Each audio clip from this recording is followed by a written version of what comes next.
Doctor Mohammad ইউনূসের ৬৬৬ কোটি টাকার কর মওকুফ করার খবর ভিত্তিহীন বলে দাবি করেছেন তার আইনজীবী ব্যারিস্টার আব্দুল্লাহ আল মামুন। তিনি জানান, গ্রামীণ কল্যাণের কর সংক্রান্ত মামলাটি এখনও হাইকোর্টে বিচারাধীন রয়েছে।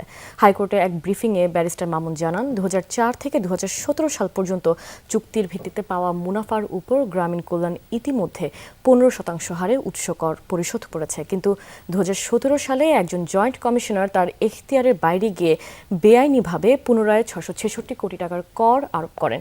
এর বৈধতা চ্যালেঞ্জ করে গ্রামীণ কল্যাণের দায়ের করা দুটি রিট হাইকোর্টের একটি বেঞ্চে শুনানির অপেক্ষায় রয়েছে। তিনি আরও জানান, ডক্টর ইউনূস অন্তর্বর্তীকালীন সরকারে যোগ দেওয়ার পরই গ্রামীণ প্রতিষ্ঠানগুলোর চেয়ারম্যান পদ থেকে পদত্যাগ করে। এসব কোম্পানির আইনের ২৮ ধারায় পরিচালিত অলাভজনক সংস্থা, যার কোনো ব্যক্তি মালিকানা নেই। আসলে তো গ্রামীণ কল্যাণ ট্যাক্স ফাঁকি দেয় নাই, তার তো অ্যাট সোর্সে ট্যাক্স নিয়ে নেওয়া হচ্ছে।